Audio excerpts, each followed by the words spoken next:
Picture the oldest neighbourhood in the universe. Not old the way your grandmother's house is old. Not old the way a Roman ruin is old, where you can still press your palm against warm stone and feel the sun on it. And imagine the people who stood exactly where you're standing. This is a different category of old altogether. We are talking about a time so remote that the universe itself was a fraction of its current age. A young cosmos still burning with the afterglow of its own formation, still dense with the raw, hot, uncomplicated energy of creation. The first stars were just beginning to switch on. The first galaxies were pulling themselves together out of primordial gas like fists slowly closing in a fog. Now picture one of those galaxies. It is tiny by the standards of anything you would recognize. A handful of stars, a few million, maybe, clustered loosely together in a pocket of the early universe, burning bright and hot and blue with the furious energy of youth. The chemistry of this galaxy is almost nothing. No iron, no silicon, barely any carbon. Just hydrogen and helium, the two elements the Big Bang itself produced, plus the faintest whisper of a few heavier things. Astronomers call a galaxy like this metal poor, because in astronomy, everything heavier than helium gets bundled under the word metal, and this galaxy has almost none of it. It is as chemically primitive as anything in the observable universe. A place where the periodic table effectively stops after the second element. Here is what you would expect to find in a galaxy like that. Nothing. Or close to it. Clean space, incandescent gas, blue-white stellar fires. The bare bones of a universe that has not yet had time to build anything complicated. Here is what astronomers actually found. Dust. Not a trace of dust, not a suggestion of dust. Not a reading that might, with generous interpretation and the right set of assumptions, possibly point toward the faint beginning of dust. An enormous, inexplicable, physically impossible abundance of dust in a galaxy that, by everything we understand about how the universe works, should contain essentially none. How does a galaxy made almost entirely of hydrogen produce the same kind of complex particulate matter that 4 billion years later will be necessary for the formation of planets? Why does this discovery challenge three separate theories that scientists have spent decades building into bedrock? And what does a smudge of ancient light, caught by a telescope at the edge of the observable universe, tell us about the most fundamental question in all of astrophysics? Where did we come from? Before we get to the science, before we get to the data and the arguments and the competing models and the quiet, controlled professional panic that this discovery quietly set off in several research groups simultaneously. Before any of that, you need to understand what it actually looks like to find something at the edge of the observable universe. You do not see it the way you see the moon. The moon you can look at with your naked eye and watch it move across the night, watch it pass through shadow and reappear, watch its surface textures shift as the angle of sunlight changes. Even through a modest backyard telescope, it resolves into craters and ridges and ancient lava plains with enough clarity that you could trace the paths of the Apollo astronauts if you knew where to look. Now imagine taking that same moon and moving it to the farthest distance a human telescope has ever been able to reach. Move it to a redshift of 8. Move it to a time when the universe was barely 600 million years old, roughly 4% of its current age. Move it to a distance of nearly 27 billion light-years, in terms of what cosmologists call comoving distance, which accounts for the fact that the universe has been expanding the whole time the light was travelling. At that distance, your moon would not be a disk anymore. It would not have a surface you could resolve. It would not have craters or maria or polar ice. It would be a point of light so faint that the most powerful space telescope ever built would struggle to confirm it existed. And that is the moon. The moon is enormous by the standards of what astronomers are trying to find when they point their instruments at the early universe. Galaxies, at those distances, are not much more than smears. They appear in the data the way a fingerprint appears on glass.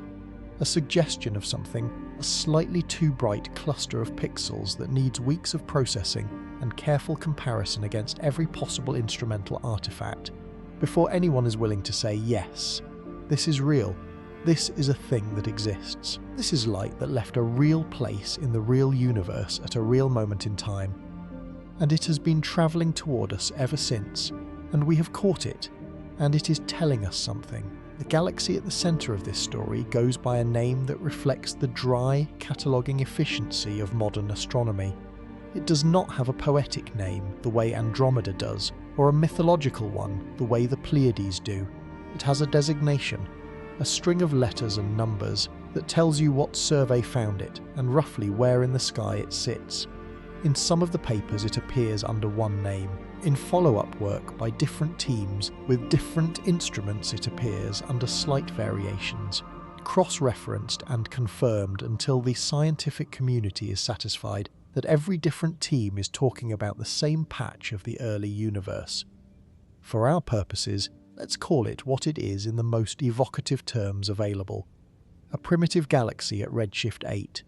Redshift is one of those concepts that starts simple and becomes quietly profound the longer you sit with it. When a light source moves away from you, the waves of light it emits get stretched, spread out like an accordion being slowly pulled open, and that stretching shifts the light toward the red end of the spectrum. The faster the source moves away, the more the light redshifts. In an expanding universe, the more distant an object is, the faster it appears to move away from us, because the space between us and it is expanding, and therefore the more its light redshifts.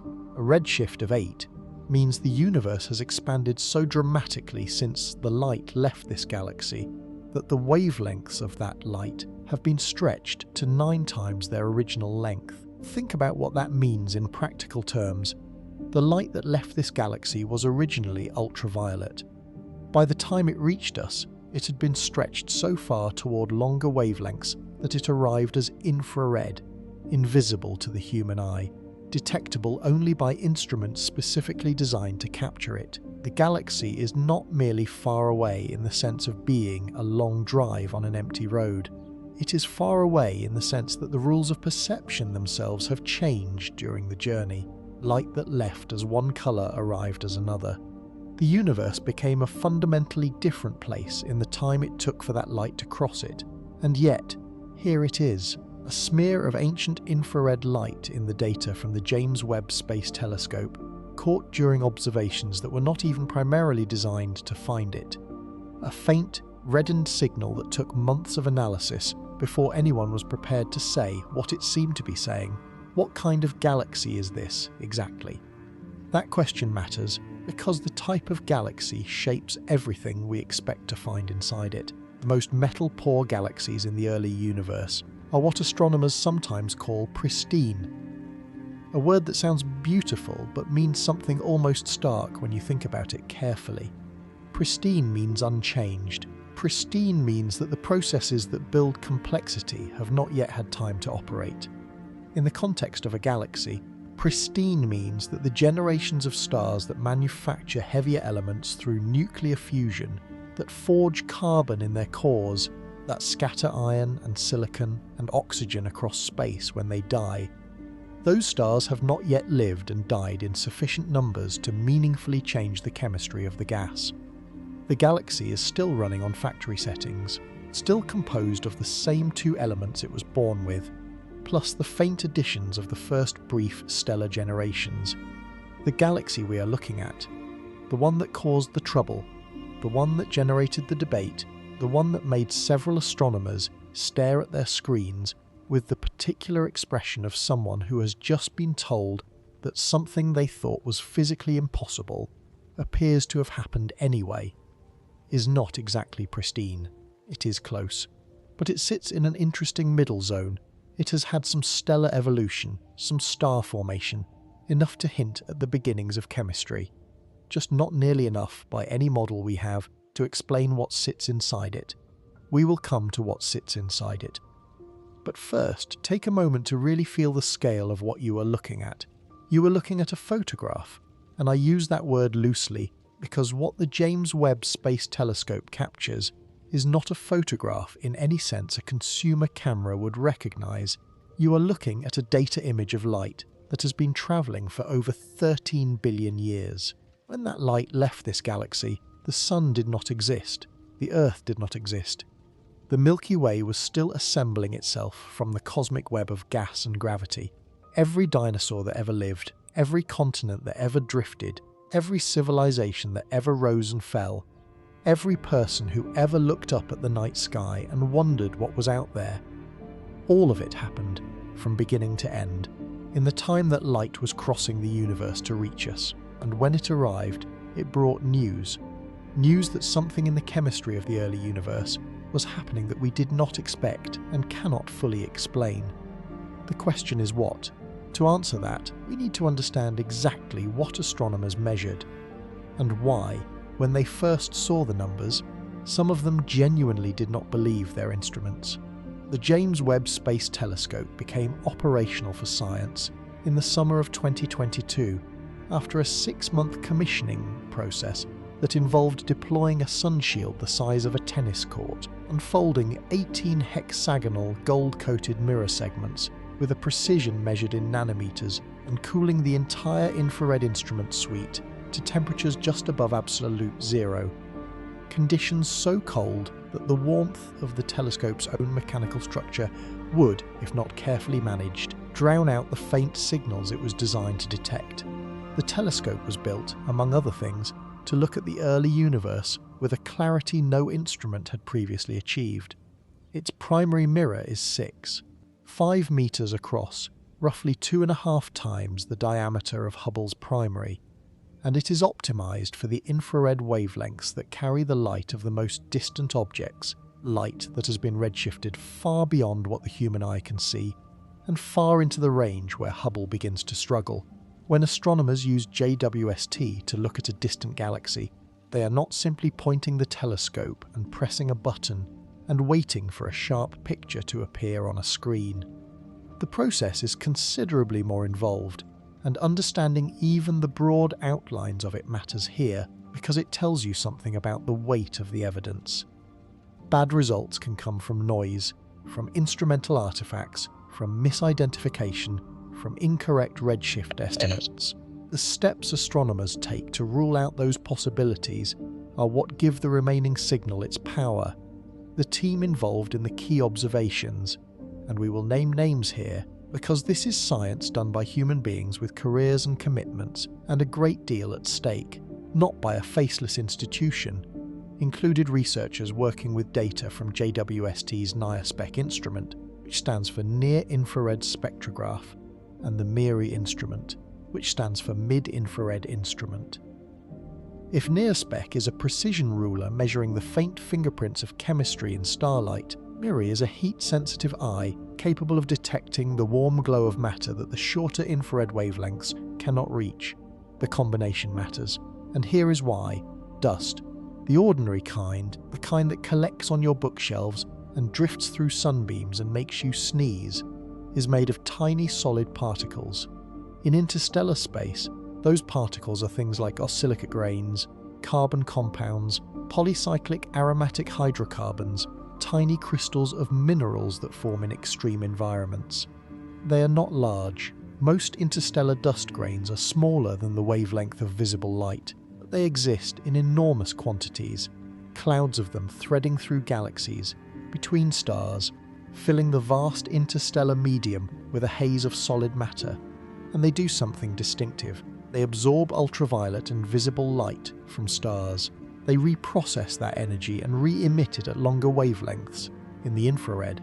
This is called the infrared excess. When you look at a galaxy and you see more infrared emission than you would expect purely from the stars themselves, that excess is the signature of dust. The dust is glowing with reprocessed starlight. It is in a sense warm, and MIRI can see that warmth. The team analysing this primitive galaxy, working through datasets that required weeks of reduction before anything interpretable emerged, found an infrared excess, not a marginal one, not a small residual that might be dismissed as noise or as contamination from nearby sources. An excess that, when they ran the numbers through their dust emission models, corresponded to a dust mass of somewhere between 10 million and 100 million times the mass of our Sun. Write that down and look at it. between 10 million and 100 million solar masses of dust, in a galaxy that, by every model we have for how dust forms, should have almost none. The researcher who would become most closely associated with the analysis, Dr. Yoshinobu Fudamoto, working at that point in collaboration with colleagues at several institutions, including the National Astronomical Observatory of Japan and teams connected to the JWST science program, was among those who first confirmed that the signal was real. He and his collaborators spent considerable time testing alternative explanations. Could the infrared excess come from something other than dust? Could it be an artifact of how the data was processed? Could there be a foreground source, a much closer galaxy sitting accidentally along the same line of sight, that was contaminating the signal?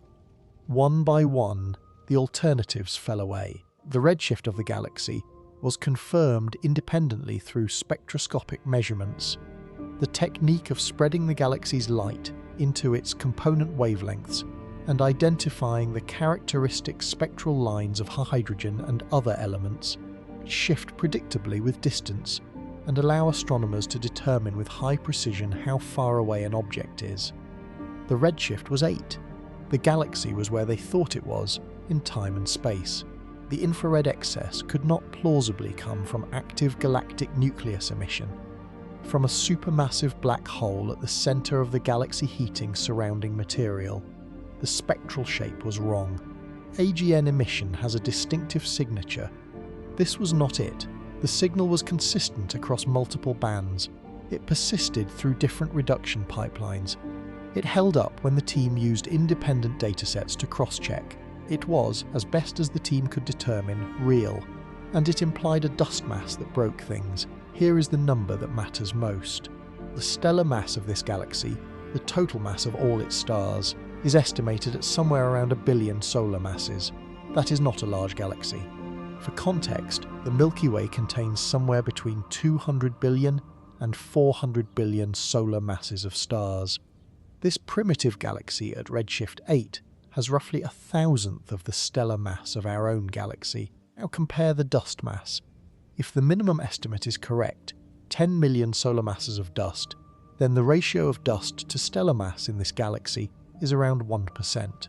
If the upper estimate is closer to the truth, the ratio approaches or exceeds 10%. Either figure is extraordinary for comparison mature, evolved galaxies in the nearby universe. Galaxies that have had billions of years of stellar evolution to build up their dust reservoirs typically have dust-to-stellar mass ratios somewhere between 0.1% and a few percent. This young, primitive, chemically naked galaxy has a dust fraction that matches or exceeds galaxies that have had 10 times as long to make it. How long has it had? That is where the problem becomes particularly sharp. The universe at redshift 8 was approximately 600 million years old. That is the universe's age at the time the light we are observing left this galaxy. But the galaxy itself, its stars, its dust, its entire observable history, formed within that 600 million years. And galaxy formation does not happen instantaneously. The actual window during which the dust in this galaxy would have had to form is probably something like 100 to 300 million years. To put that in perspective, our Sun is 4.5 billion years old. It has taken that long for the processes of stellar evolution, recycling, and gradual chemical enrichment to give the present-day universe its current dusty character.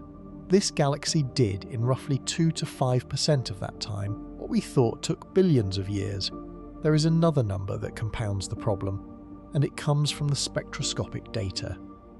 The metallicity of this galaxy, its abundance of elements heavier than helium, is extremely low. Various estimates put it at somewhere between 1/20th and 1/50th of solar metallicity. This is important because, as we will see, the dominant theories for how dust forms all require those heavier elements in significant quantities. Dust grains are made of silicates, compounds of silicon and oxygen. They are made of carbonaceous materials. They are made of iron-bearing minerals. You cannot make silicate dust without silicon. You cannot make iron-rich dust without iron. And this galaxy barely has any of either. That is the mystery. enormous quantities of dust, almost none of the chemical building blocks that dust is supposed to require, and not nearly enough time for the processes that create those building blocks to have fully operated. Three things that are all simultaneously true, and they cannot all be true, not under the models we have, not under the physics we thought we understood, but here they are in the data, consistent, confirmed, stubbornly real. The question is, which of our assumptions is wrong? Is it our models of how fast dust forms? Is it our understanding of how stars in the early universe behaved? Is it our assumption that the dust-making processes at high redshift are the same ones that dominate in the local universe? Scientists had theories. They had three of them, in fact. Each one worked beautifully in isolation. Each one fell apart when pressed against the full weight of the evidence, and the attempt to understand exactly how and why each one broke is what led, eventually, to something genuinely new. We should start at the beginning, with the most intuitive explanation, the one that sounds most obvious when you first hear the problem. The most natural place to look when you are trying to explain dust in a galaxy is the stars. Stars make things. That is, in a very real sense, what stars are for. Not in the teleological sense, not in the sense that the universe intended them to make things, but in the sense that the physical processes happening inside a star are the primary mechanism by which the simple chemistry of the early universe becomes the complex chemistry of the present one. The Big Bang made hydrogen and helium, and tiny amounts of a few other light elements. Everything else, every atom of carbon in every living cell, every atom of oxygen in every breath of air, every atom of iron in every blood cell, was made inside a star. The process is nuclear fusion. Think of a star's core as a pressure cooker operating at temperatures that make any analogy to kitchen equipment seem almost absurd. In the core of the Sun right now, the temperature is around 15 million degrees. At that temperature, hydrogen nuclei, protons, are moving fast enough to overcome the electromagnetic repulsion that would otherwise keep them apart. They collide, they fuse, they form helium nuclei, and in the process, a small fraction of their mass is converted to energy via Einstein's famous equation, and that energy radiates outward through the star, and eventually, over millions of years, reaches the surface and escapes as the light and heat we experience as sunlight. But here is what happens as a star ages. As it burns through its hydrogen, the core contracts and heats further. New fusion reactions become possible. Helium fuses into carbon. Carbon and helium can combine to make oxygen.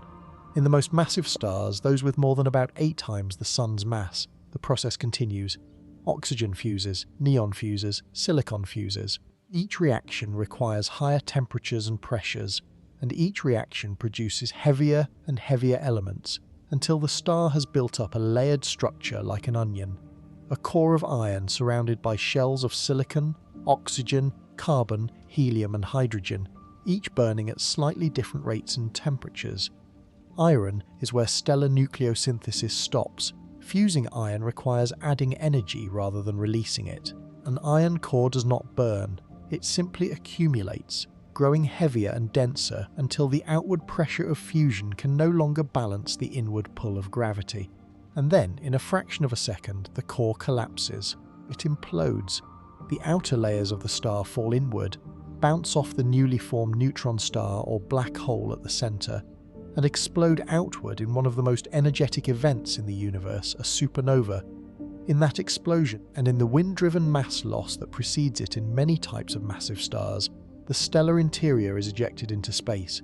Carbon, oxygen, silicon, iron, all the elements forged in the stellar furnace, are scattered into the interstellar medium, seeding the galaxy with the chemical raw materials for future generations of stars, and eventually planets. Some of those ejected materials cool and condense into dust. This is the stellar furnace model, and it is in many ways beautiful. It explains why dust exists at all. It explains why the composition of interstellar dust grains matches the nucleosynthetic yields of stars. It explains why galaxies that have had more stellar generations, more cycles of star formation, nuclear burning, and supernovae have more dust. It is a self-consistent story. and for most of the galaxies we observe, it works well enough to be the default assumption. The champion of this model in the context of early universe dust formation was for many years a straightforward extrapolation. If you have enough massive stars forming and dying quickly, you can potentially build up a significant dust reservoir even in a very young galaxy. Massive stars live fast and die young. A star with 30 times the Sun's mass burns through its nuclear fuel in just a few million years, roughly a millionth the Sun's total lifespan. If a galaxy is undergoing a burst of star formation, churning out thousands of massive stars at once, those stars will die as supernovae within a few million years of forming. That is fast. Fast enough in principle to produce dust on timescales compatible with the early universe. This was the hope for a while. Then astronomers started looking more carefully at what actually happens to dust in supernova remnants. The key figure in this part of the story is Dr. Haley Gomez at Cardiff University, who spent years leading observational programs focused on the dust content of supernova remnants, the expanding shells of gas and debris left behind when a massive star explodes. Using the Herschel Space Observatory operating in the far infrared, Gomez and her collaborators mapped the dust emission in remnants like Cassiopeia A, one of the most studied supernova remnants in our galaxy. What they found was genuinely encouraging for the stellar furnace model at first. Cassiopeia A contained roughly a tenth of a solar mass of cold dust, more than earlier estimates had suggested, and enough to maintain optimism that supernovae could be significant dust producers. The initial measurement, published in 2011, suggested that a single supernova might inject something like 0.1 solar masses of dust into the interstellar medium. If each supernova makes even half a solar mass of dust, and a starburst galaxy is producing supernovae at a rate of hundreds or thousands per year, the numbers start to become interesting. But there is a problem with the stellar furnace model that became increasingly difficult to ignore as the evidence mounted. And it is a problem not of production, but of survival. Think of the supernova as a bomb, not a directed explosion, but an omnidirectional one, a wave of energy and material expanding in all directions from a central point. In the initial blast, temperatures are so extreme that dust cannot survive at all. Any grains present in the vicinity of the explosion are instantly vaporized. Then, as the ejecta cool and expand, conditions briefly become favorable for dust to condense from the cooling gas. New grains form. This is the nascent dust, the freshly made material that observations like Gomez's are measuring. Then something happens that nobody modelling the process in the 1990s fully appreciated. The reverse shock. As the expanding supernova blast wave ploughs into the surrounding interstellar medium, it drives a wave of material outward. But it also generates a secondary shock wave that propagates back inward through the ejecta. This reverse shock travels through the newly formed dust, and it is violent. The grains collide with each other at relative velocities high enough to shatter or vaporize them. They are sputtered away by energetic particles. They are caught in turbulent flows and abraded against each other until they are too small to qualify as grains at all. The destruction efficiency of the reverse shock is in many simulations extremely high. Some models suggest that up to 90% of the dust formed in a supernova is destroyed before it ever escapes into the wider interstellar medium. 90%. That transforms the calculation entirely. If you start with a supernova that makes half a solar mass of dust, and 90% of it is destroyed by the reverse shock, you end up with a net contribution of about 0.05 solar masses per supernova. That is still something. It is not nothing, but it is much, much less than you need to explain 10 million or 100 million solar masses of dust in a galaxy that has been forming stars for only a few 100 million years. Researcher Eli Dweck of NASA's Goddard Space Flight Center ran some of the most detailed models of dust evolution in the early universe and arrived at uncomfortable conclusions.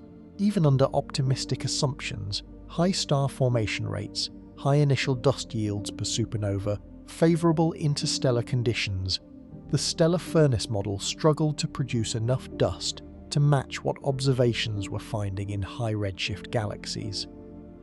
The problem was not just the reverse shock destruction, it was also the timescale. Even fast-dying massive stars need a few million years to complete their lives.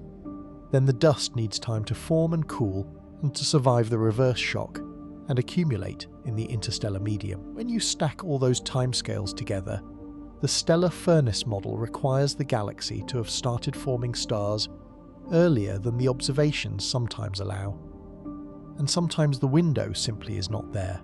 For the galaxy in our story, the metallicity makes things worse. Remember, the stellar furnace produces dust made of the elements it synthesizes in its core: silicates, carbonaceous compounds, iron-rich grains. But those elements are also the elements that define metallicity. A galaxy with a metallicity of 1/50th of solar has not had enough stellar generations to build up a significant reservoir of those elements in the interstellar medium. Yes, some of those elements are present, otherwise the metallicity would be zero, but the total budget of silicon and carbon and iron available to make dust is severely limited by the galaxy's own chemical history. You cannot make silicate dust without silicon, and the stellar furnace has not had time to make enough silicon. There is a version of the stellar furnace story that still survives, just barely, if you accept very high initial yields, very favourable conditions for grain survival, and a star formation history that began at the earliest possible moment.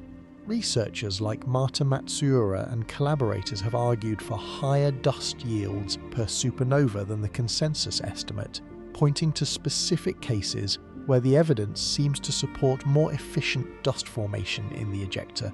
But even these more optimistic versions of the model struggle with the galaxy we are looking at. The observed dust mass is simply too large, and the metallicity is simply too low, and the time available is simply too short for the stellar furnace story to carry the full weight of the explanation on its own. And so astronomers turn to the second major theory, which is, if anything, even more familiar, and runs into its own wall of difficulties in a slightly different place.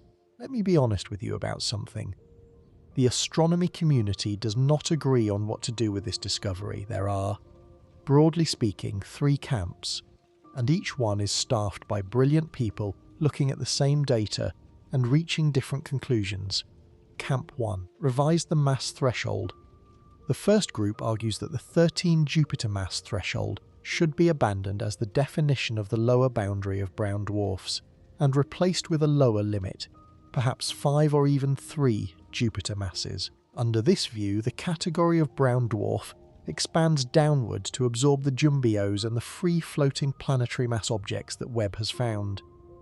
The argument is essentially taxonomic. We need a category for objects that form by collapse, but are below 13 Jupiter masses, and calling them planets when they don't orbit anything is clearly wrong. A planet without a star is a misnomer, so call them brown dwarfs, lower the threshold, and move on. Dr. Luhmann's own published view falls partially in this camp, though he prefers the formation mechanism approach over a simple mass revision. His 2024 review paper, published in the Astronomical Journal, makes the case that Planemo, a portmanteau of planetary mass object, should become an official category in its own right, distinct from both planets and brown dwarfs, defined by its mass range and its free-floating nature. Planemos would be objects between roughly 1 and 13 Jupiter masses that do not orbit a host star, and whose formation history may include either ejection from a disk system or direct collapse. Camp 2. Formation mechanism above all the second group, which includes researchers like Dr. Jonathan Fortney at the University of California, Santa Cruz, one of the world's leading authorities on the interiors and atmospheres of giant planets and brown dwarfs, argues that the only scientifically coherent way to classify these objects is by how they formed. Full stop. Forget about mass thresholds. Forget about deuterium burning. An object that formed in a disk around a star, regardless of its mass, is a planet. An object that formed by cloud collapse, regardless of its mass, is a brown dwarf or a failed star.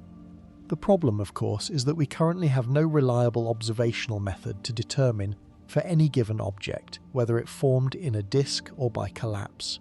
We can sometimes infer it from the object's current environment. A free-floating object probably didn't form in a disk, but for objects orbiting host stars at wide separations, the ambiguity is essentially unresolvable with current technology. Fortney acknowledges this limitation. His position is that the right answer may be temporarily inconvenient. We can't always apply the formation mechanism criterion, because we can't always determine the formation history, but that doesn't mean we should settle for a proxy criterion like mass, that we know is physically wrong. It's a principled stance. It's also, practically speaking, a standard we can't fully meet yet.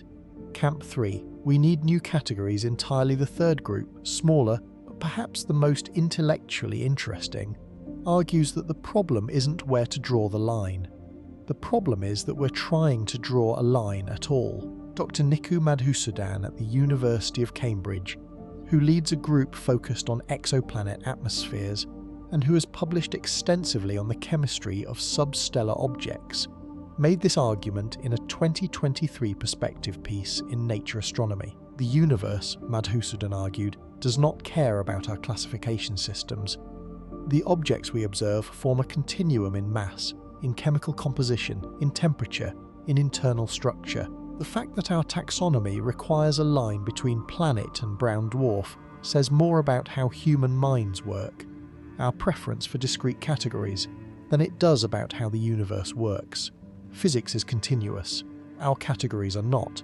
Madhusudan's practical proposal is that astronomers adopt what he calls a property-based description, rather than a category-based one. Rather than labelling an object as a planet or a brown dwarf, publish its measured properties, mass, temperature, spectrum, orbital status, and let those properties speak for themselves. The category label becomes shorthand for a cluster of typical properties, rather than a bright dividing line. This is perhaps the most radical position among the three. It's also, if you take seriously what JWST is showing us, perhaps the most honest. The debate remains live. No consensus has emerged. The IAU Working Group on Extrasolar Planets is actively considering revisions to the working definition. McCaughrean has spoken publicly about the need for the community to engage seriously with JWST's results, rather than retreating to pre-web definitions that were designed around pre-web data. Luhmann continues to publish, and his body of work on low-mass objects is now among the most cited in the field. Fortney's group continues to run atmospheric models. Madhusudan's team continues to extract every last photon of chemical information from Webb spectra, and the objects themselves, the jumbos, the free floaters, the planemos, whatever we end up calling them, continue to drift through the Orion Nebula, indifferent to the argument. I want to pause the forward momentum of the story for a moment, because there's a deeper pattern here that I think deserves its own chapter. The story of the planet-brown dwarf boundary is not a unique story. It is the latest installment in a very long sequence, decades long, arguably centuries long, of astronomers drawing lines in the sky and the universe quietly ignoring them. Let me take you through a few of those lines, not to embarrass the scientists who drew them. They were doing the best they could with the instruments and data available to them, but because understanding the history of these failed classifications makes the JWST result feel less like a surprise and more like an inevitability. The first line that matters to our story was drawn in 1938 by a physicist named Hans Bethe, B, who would later win the Nobel Prize in Physics for this very work. Worked out the chain of nuclear reactions responsible for energy production in the Sun.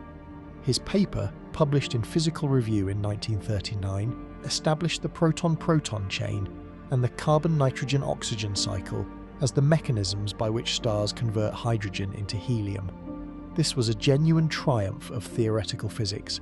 For the first time, humanity understood at a mechanistic level what a star actually is. A furnace, a sustained nuclear reaction, a self-regulating engine that burns hydrogen. Implicit in Bethe's work was a line. Below a certain mass, a collapsing gas cloud cannot ignite hydrogen fusion. The core doesn't get hot enough, the pressure doesn't get high enough. The proton-proton chain never starts. Below this mass limit, which we now place at roughly 80 Jupiter masses, or about 0.08 solar masses, you don't have a star, you have something else. What that something else was, nobody had a name for yet, and for the next 50 years, nobody knew for certain that it existed at all. The theoretical case for substellar objects, objects too massive to be planets but too lightweight to be stars, was developed primarily through the 1960s and 1970s. Dr. Shiv Kumar, an astrophysicist at the University of Virginia, published the first detailed theoretical models of what he called black dwarfs in 1963.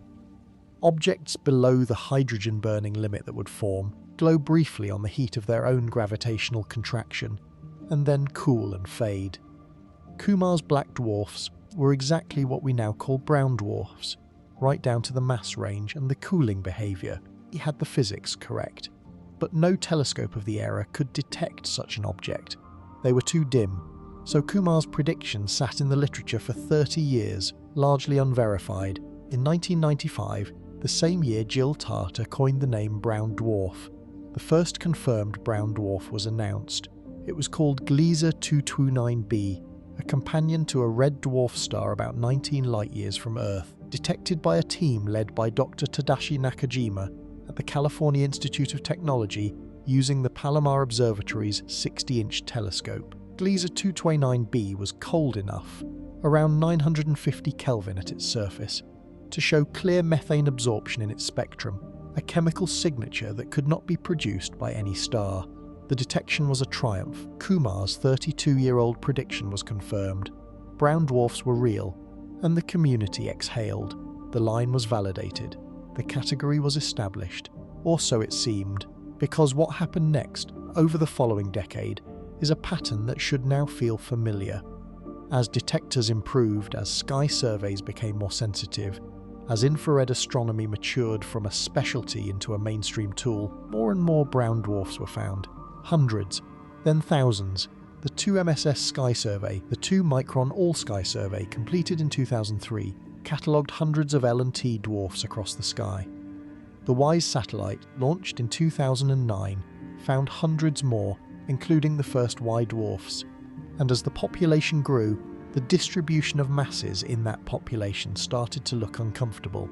The mass distribution of brown dwarfs, the plot of how many objects exist at each mass level, was expected by most models to fall off steeply as you approach the lower mass limit. There should be relatively few brown dwarfs near 15 Jupiter masses, the models said, and almost none below 13. The deuterium burning threshold was supposed to represent a natural floor below which the formation process became inefficient. The observed mass distribution didn't cooperate. It kept showing objects near and slightly below the expected floor, not enough to definitively shatter the threshold. The uncertainties in mass estimates for individual objects are large enough that a 12 Jupiter mass object might genuinely be a 14 Jupiter mass object, measured with systematic errors, but enough to make several researchers uncomfortable. Dr. Adam Bergesser, now at UC San Diego, was among those who published analyses in the late 2000s and early 2010s, noting that the mass function of brown dwarfs did not show the sharp turnover that the models predicted. There's no cliff in the data, Bergesser said in a 2012 conference talk. There's a slope, and slopes don't tell you where categories end. The community heard him. They noted the concern. And then they waited for better data, because the uncertainties in the mass estimates were large enough to leave the question genuinely open. JWST is the better data. There's a second line in this story, drawn not in mass but in orbital mechanics, and it matters because it reveals a structural problem with how we've been thinking about classification. In 2006, the International Astronomical Union met in Prague and voted to formally define the word planet for the first time in history. The vote was prompted by the discovery of Eris, an object in the outer solar system slightly larger than Pluto, and the broader recognition that the Kuiper belt was full of Pluto-sized objects that would all need to be called planets if Pluto was going to keep its status. The IAU's solution was to create 3 categories: planets, dwarf planets, and small solar system bodies. A planet, under the new definition, is an object that A. orbits the Sun, B. has sufficient mass for its self-gravity to overcome rigid body forces so that it assumes a hydrostatic equilibrium, nearly round shape, and C. has cleared the neighbourhood around its orbit, Pluto failed condition, C. It shares its orbital neighbourhood with hundreds of Kuiper Belt objects. Pluto was reclassified as a dwarf planet. The vote was 8% of the IAU's total membership, cast in a room in Prague, and it removed a world from the list that it had occupied for 76 years. The internet did not take this quietly, but here's the part of the 2006 decision that matters for our story. Condition A orbits the Sun. The definition of a planet, as formally adopted by the IAU, requires that the object orbit our specific star. An exoplanet, a planet orbiting another star, is not technically a planet under the 2006 IAU definition. Neither is a free-floating planetary mass object. Neither is a planetary mass companion to a brown dwarf. This was not an oversight. The IAU Working Group on Extrasolar Planets published a working definition of exoplanets separately in 2003, which used the deuterium burning threshold of 13 Jupiter masses as the upper boundary of what counted as a planet. Below 13 Jupiter masses, planet. Above 13 Jupiter masses, brown dwarf. But this working definition was never formally adopted by the IAU General Assembly. It was explicitly described as a working definition, pending more data. That more data is now here, and what it shows is that both the 2003 working definition and the 2006 Prague definition have the same structural problem. They draw lines around categories based on specific, historically contingent observations, not on fundamental physical principles. The 2006 definition works reasonably well for our solar system because we know the orbital histories and formation circumstances of the 8 planets. But it fails completely for exoplanets, for free floaters, for objects in binary systems at wide separations where the clearing the neighbourhood criterion is physically meaningless. Dr. Jean-Luc Margot at UCLA has spent years analysing the IAU definition and its applicability to extrasolar systems, published a quantitative reformulation of the planet definition in 2015 that tried to make it applicable beyond the solar system. His definition uses a dimensionless parameter, comparing the mass of the candidate object to the mass needed to dynamically clear its orbital zone around its host star, that can be calculated for any object in any system. Under Margot's definition, Jupiter clears its zone by a factor of roughly 4,000. Earth clears its zone by a factor of roughly 800. Pluto fails to clear its zone by a factor of roughly 0.003. The definition is quantitative, applicable to exoplanets, and produces the same result as the qualitative IAU definition for solar system objects. But Margot's definition doesn't help with free-floating objects. An object that orbits no star has no orbital zone to clear. Under every definition currently available, 2003 working definition, 2006 IAU definition, Margot's 2015 reformulation, a free-floating planetary mass object is definitionally homeless. It doesn't fit into any existing category, and JWST has now confirmed that there are hundreds of them in just one nearby Sciesteta nursery. This is the structural problem the community is now grappling with. It's not just that the 13 Jupiter mass threshold was in the wrong place. It's that the categories themselves, planet, brown dwarf, star, were designed around a set of examples that turned out to be unrepresentative. We designed our taxonomy around the solar system and a handful of brown dwarfs. We assumed the solar system was typical. We assumed that free-floating planetary mass objects were rare curiosities. We assumed that the categories we'd built for familiar objects would scale up cleanly to cover every object the universe could produce. None of those assumptions were correct. Dr. Gibor Basri at UC Berkeley, one of the pioneers of brown dwarf research, who was among the first to publish spectroscopic confirmation of brown dwarfs in the 1990s, wrote an essay in 2006, coincidentally the same year as the Prague vote, reflecting on the classification problem. "We keep trying to draw lines," he wrote.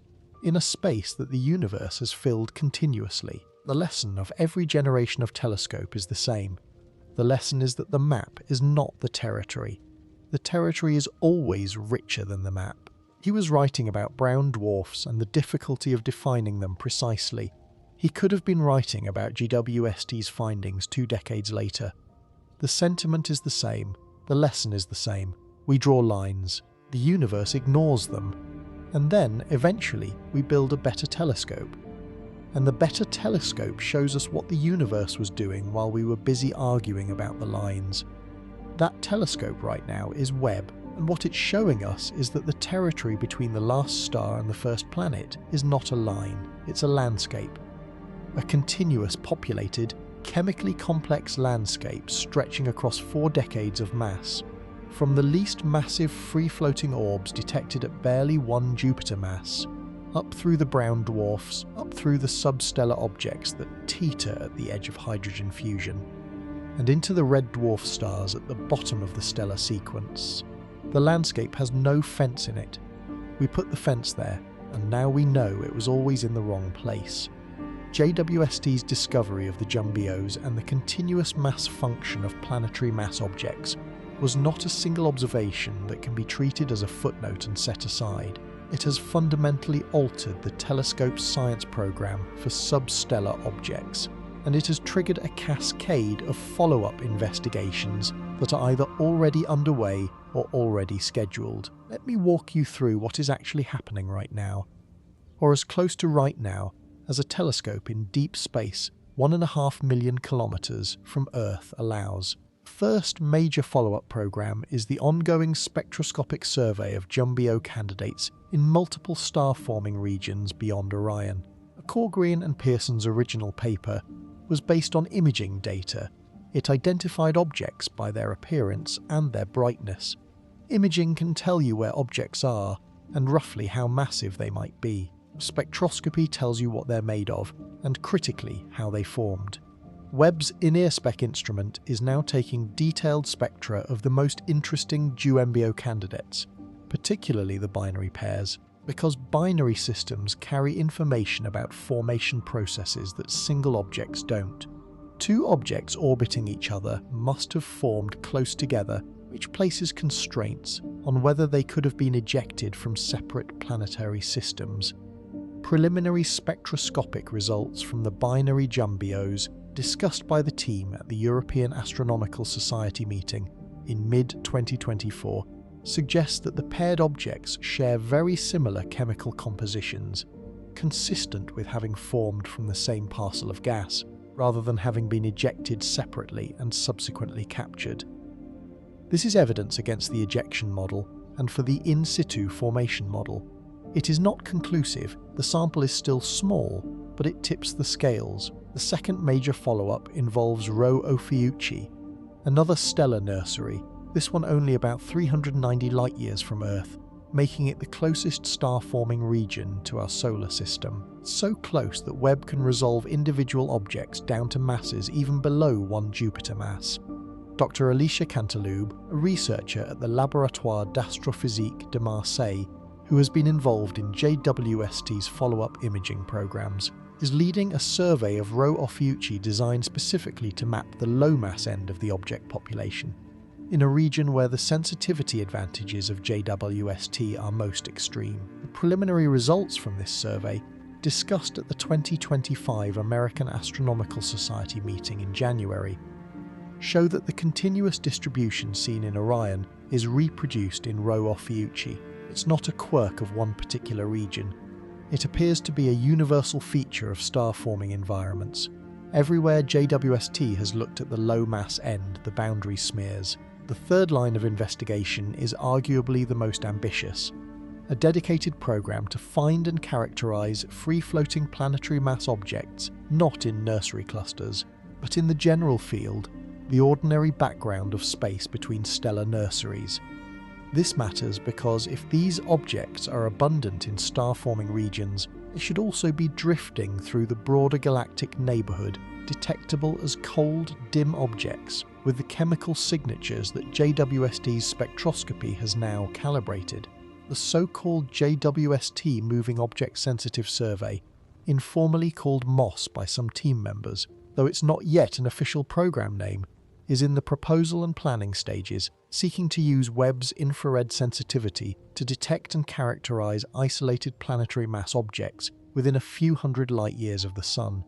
If successful, it would give us the first complete census of the nearest population of these objects, and potentially reveal whether they are common enough to constitute a significant fraction of the galaxy's overall mass budget.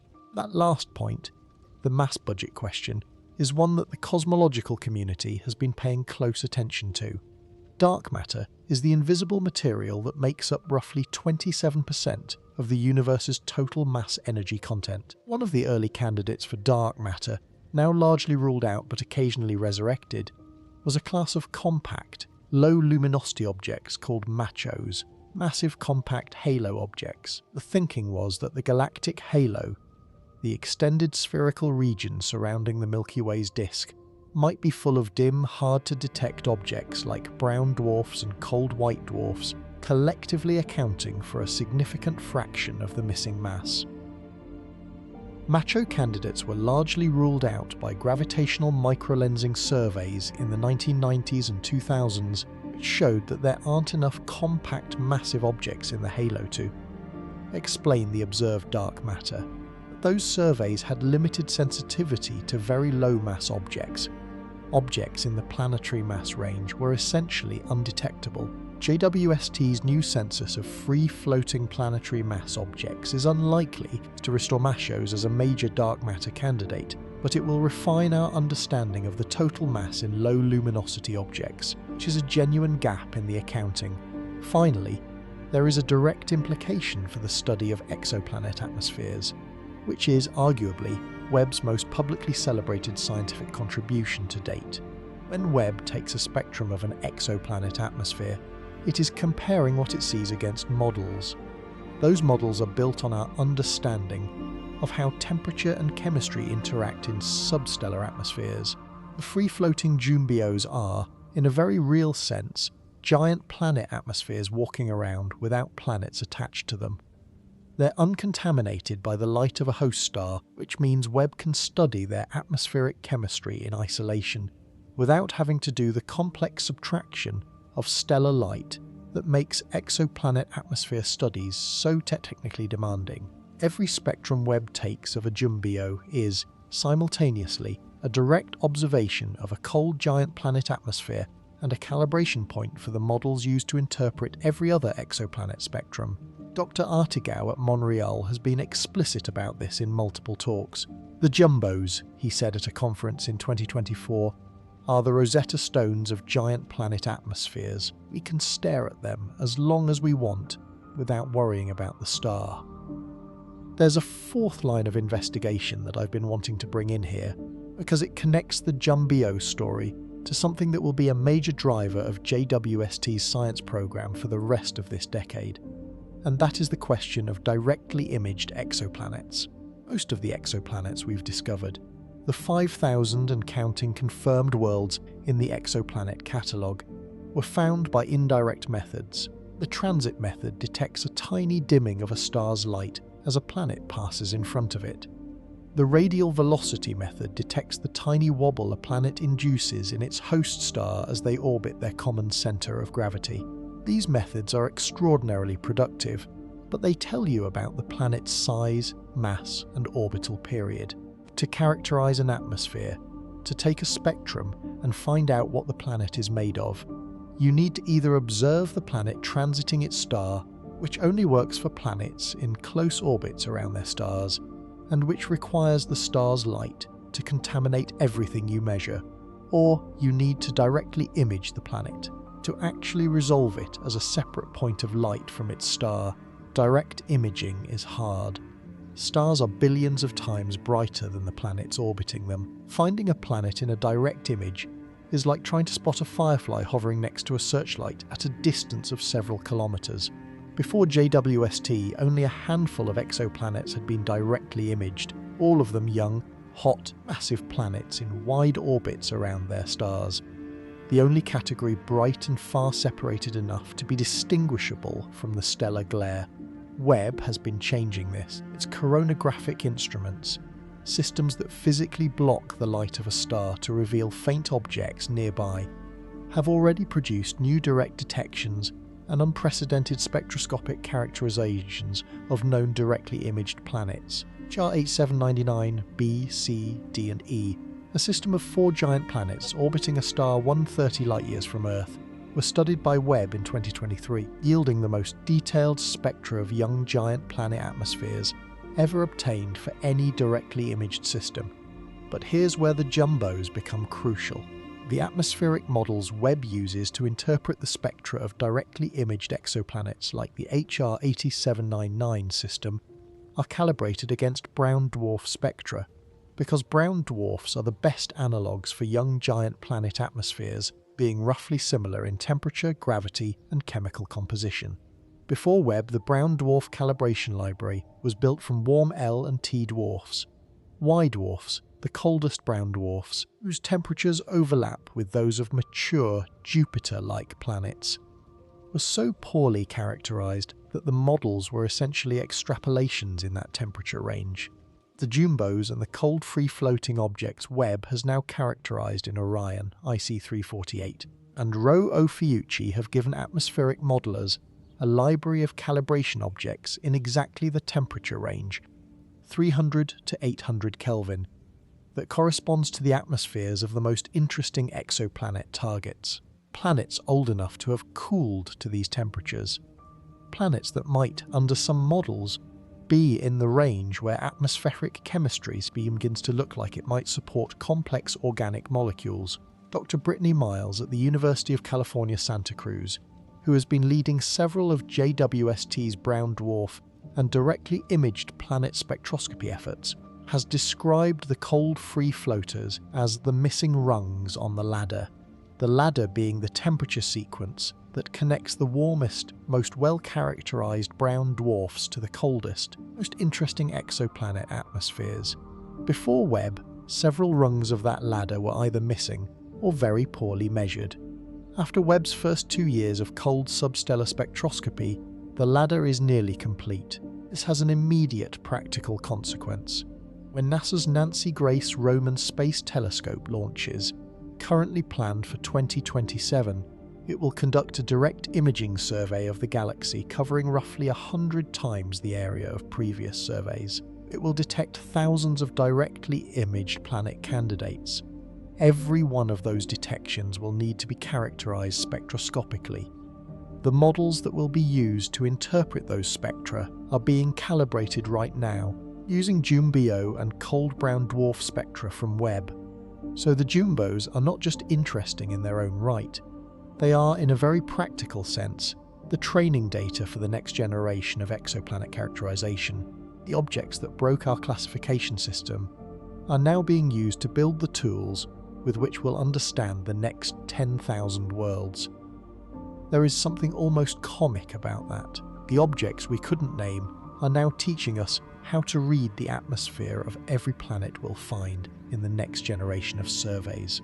Let me step back from the scientific detail for a moment and ask a bigger question.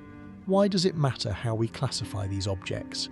Why should anyone who isn't a professional astronomer care whether the line between planets and stars moves by a few Jupiter masses or whether the categories get reorganized? The answer is not about taxonomy. The answer is about what these objects tell us about how the universe makes worlds. We live on one of those worlds, and for a very long time, most of human history, we had no idea how it got here. The idea that planets form in disks of material around young stars, that they coalesce from dust grains over millions of years, that Jupiter swept through the inner solar system early in its history and shaped the distribution of material that eventually became the terrestrial planets, including Earth. All of this is knowledge acquired in living memory. The core accretion model that describes Jupiter's formation was formalized in the 1970s. The disk instability model was developed and debated throughout the 1980s and 1990s.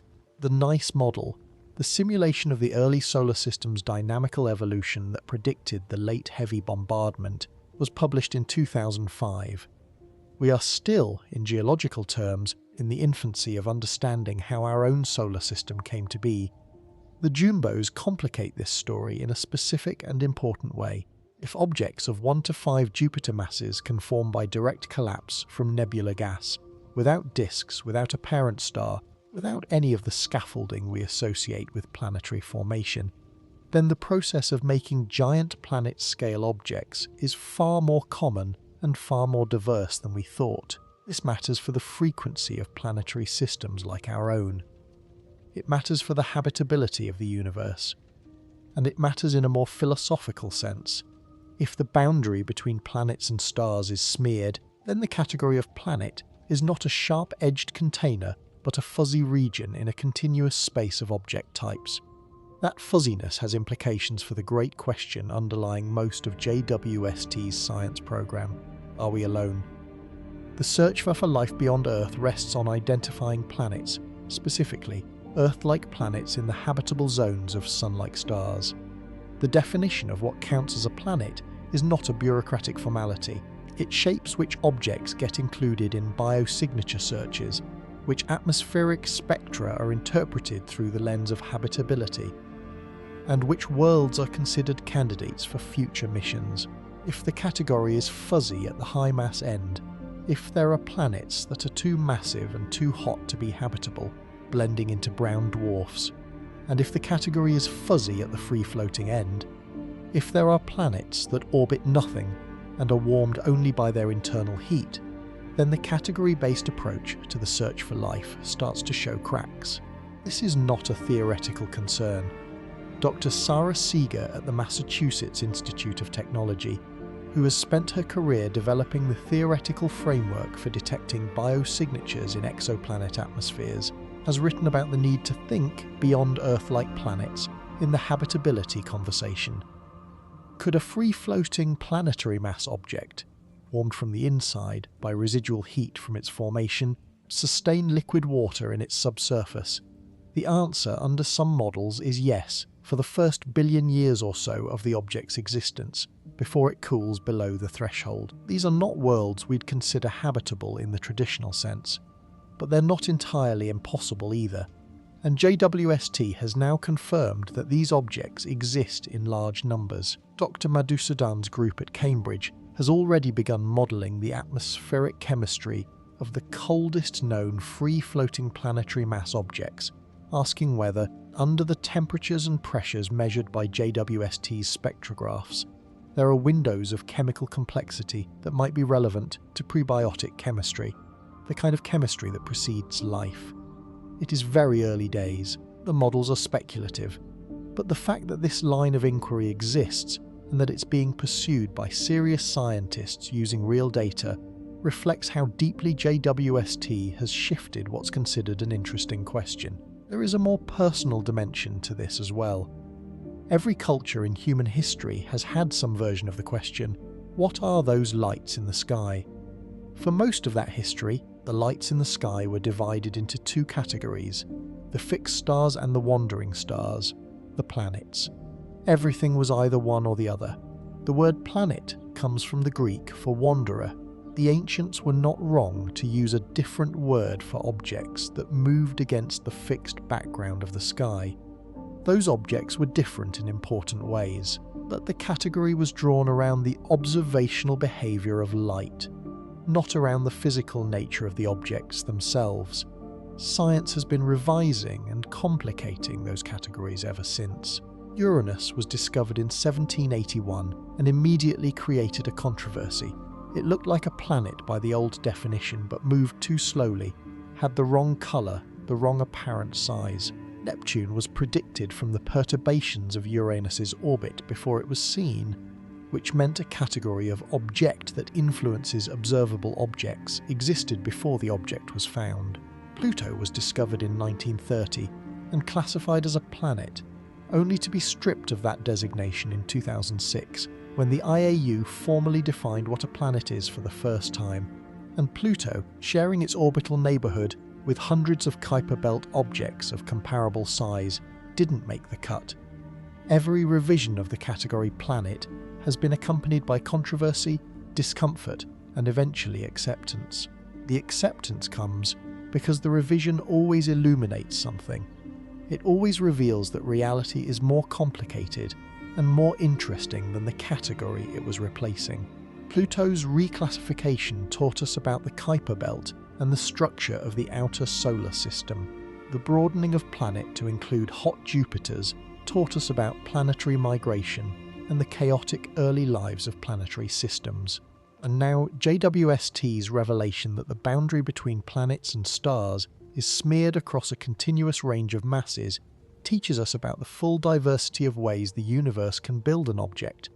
From the largest stellar furnaces down to the smallest free-floating orbs of methane-clouded gas drifting alone in the dark between the stars, the boundary was never clean. We just couldn't see clearly enough to know that. I want to push on the habitability question a little further here because I think it's under-discussed and because JWST's findings give it a new texture. The conventional framework for thinking about habitability, the one that drives the target selection for missions like the Habitable Worlds Observatory, the concept mission currently in the early planning stages at NASA as a potential successor to Webb, centres on what's called the classical habitable zone. Think of it like the band of temperature around a campfire where you can sit comfortably without freezing or burning. Too close to the fire and you're too hot for liquid water to exist on a planet's surface. Too far and the water freezes. In between, roughly where Earth sits relative to the Sun, liquid water is possible. The habitable zone is defined as the range of orbital distances where a planet with Earth-like composition could maintain liquid water on its surface.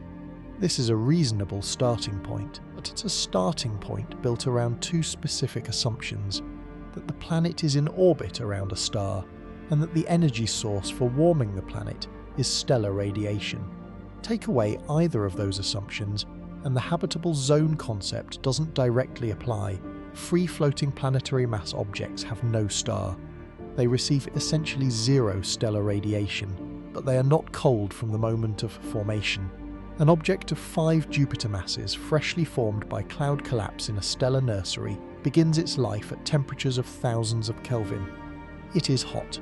Internally hot, warmed by the energy of its own gravitational contraction and by the residual heat of formation. It cools over time, slowly at first, then faster, eventually reaching the Y-dwarf temperature range and continuing downward over billions of years, until it becomes, for all practical purposes, an invisible cold sphere of hydrogen and helium and trace compounds floating in the dark.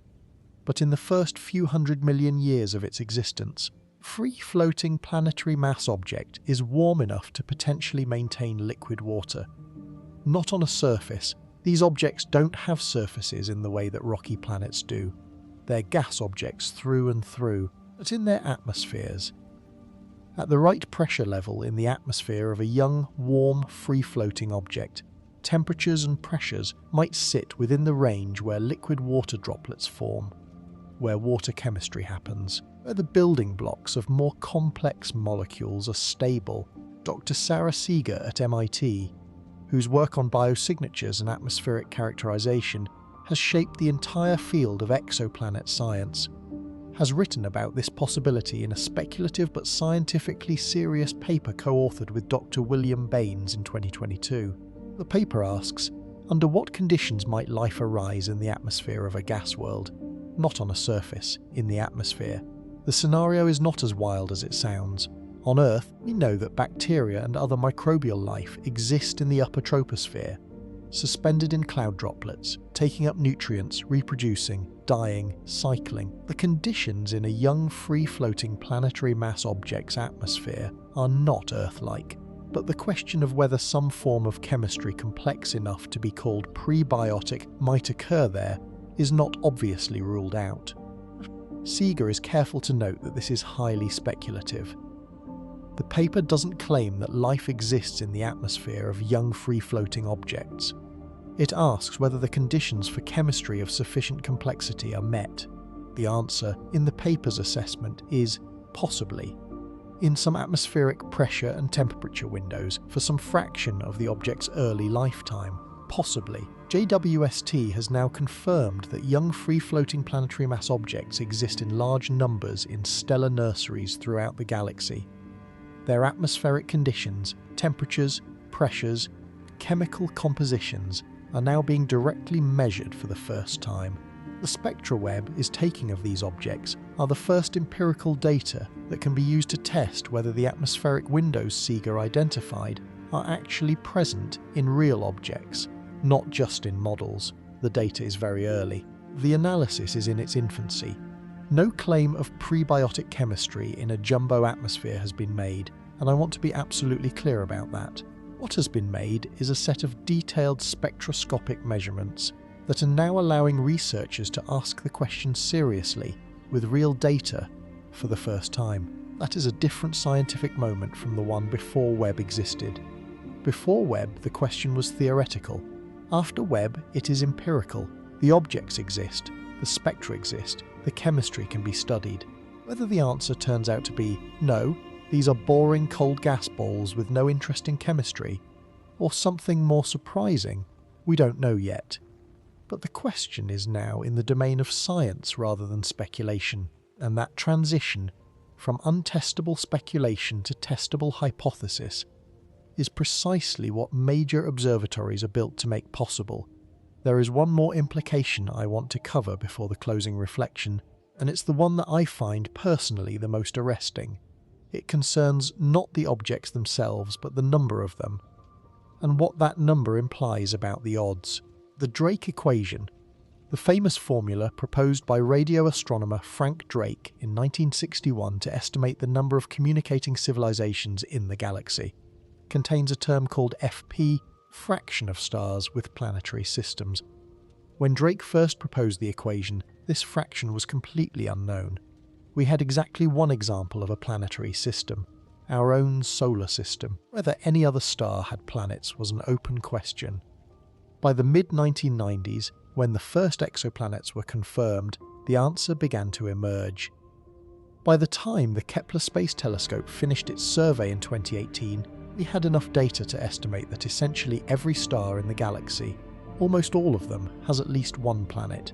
FP is close to 1. JWST's discovery that free-floating planetary mass objects are enormously abundant, possibly more numerous than stars themselves in some star-forming regions, adds an entirely new dimension to this accounting. The Drake equation doesn't have a term for free-floating objects. It assumes all planets orbit stars. But if there are 10 or 20 or 50 free-floating planetary mass objects for every star in the galaxy, and some estimates of the Jumbio population suggest numbers in this range, though the uncertainties are still very large, then the sheer number of worlds in the universe is larger than any pre-JWST estimates suggested. Most of those worlds will be cold, dark, and inhospitable. Most will be gas objects with no surface, no stellar warmth, no obvious energy source to drive the chemistry of life. But the number is so large that even an astronomically small probability of interesting chemistry becomes meaningful. This is the arithmetic of wonder. When the denominator is unimaginably large, even a tiny probability in the numerator produces a real number, not a certainty, not an expectation, but a real non-zero number of possibilities drifting silently through the interstellar medium, uncatalogued, unnamed, orbiting nothing, warmed by nothing, except the slow leak of their own formation energy into the cold between the stars. We don't know if any of them are doing anything interesting. We may never know, for most of them, whether they even have atmospheres worth studying. But we know they exist. Webb told us so. And knowing they exist is the first step, and the only step, that has ever preceded every discovery science has ever made. There's a question I've been sitting with since I first read McCaugrian and Pearson's paper, and I haven't found a satisfying answer to it. I'm not sure one exists yet. The question is this: what does it mean to be a planet? I don't mean in the bureaucratic sense, the IAU's formal criteria, the clearing the orbital neighbourhood language that everyone argued about when Pluto was demoted. I mean it in the deeper sense. What is the thing that we call a planet? at the level of physics and chemistry and formation history, such that it is meaningfully different from the things we call stars and the things we call something else. For most of my life, for most of anyone's life who has been watching science develop, the answer seemed clear. A planet orbits a star. It's too small to fuse hydrogen. It formed in a disk. It might have an atmosphere. It might have a surface. It might, under the right circumstances, have liquid water. It might have life. The category planet was not just a classification. It was a container for the most interesting question in science. Are we alone? JWST has not broken that question, but it has shown us that the container is porous, that objects of planetary mass drift free of any star, warmed only from within, that the chemical signatures we use to identify planetary atmospheres appear continuously across a range of masses that blends into what we used to call the bottom of the stellar sequence, that the universe makes Jupiter-scale objects in ways that we didn't model and didn't predict, and that those objects outnumber, in some star-forming regions, what our models would suggest. This does not make the universe less hospitable. It doesn't make the search for life less meaningful. It doesn't even necessarily make any individual planet less special. But it does mean that we're doing what science has always done when it's working at its best. We're replacing a clean map with a true one. The clean map was reassuring. The true map is stranger. The true map has objects in it that sit at the edge of every category we have. Too big for the smallest planets, too small for the dimmest stars, too cold for the youngest brown dwarfs, too isolated for anything formed in a disk. Objects that orbit each other through the dark between stars, carrying no name that fits them well, following no star's light, warming no moon's ocean, just mass and gravity and the slow chemistry of cold hydrogen pressing against the edge of what is possible. Webb can see them now. That's the thing. For billions of years they were out there, and we looked past them because they were too dim and too cold and too far. We built our classification systems in their absence. We drew our lines and wrote them in textbooks and sent students home thinking the map was complete. It was never complete. The boundary was never where we said it was, and now we know that. And knowing it is better, stranger, more disorienting, more wonderful than not knowing. The universe hides things in its dimmest corners not out of malice but out of simple physics. Light falls off as the square of distance. Cold objects barely glow. Dust scatters and absorbs. For most of human history, the things we couldn't see didn't exist in our models. And then we built an instrument sensitive enough, cold enough, precise enough to look into those corners, and we found that the corners were full of things that don't fit our words, full of worlds that orbit nothing, full of objects that sit at the edge between what burns and what merely glows, between what formed in fire and what condensed in cold, between the last star and the first planet, blurring the line that we never had the right to draw so sharply in the first place. We don't have a final answer. We may not for years. The classification debate will continue. New surveys will be designed. More spectra will be taken. The IAU will eventually convene a working group and produce a revised definition, and someone will inevitably object to it. That is how science works. It is unglamorous and iterative, and often inconclusive at any given moment. But what JWST has given us, what those 540 rogue objects in Orion, those 42 binary pairs, those continuous mass functions from 1 Jupiter mass to 80, those methane signatures showing up in objects we used to call brown dwarfs, what all of that has given us is clarity of a different kind. Not the clarity of a resolved question, the clarity of a better question. And better questions are the only kind that lead somewhere real.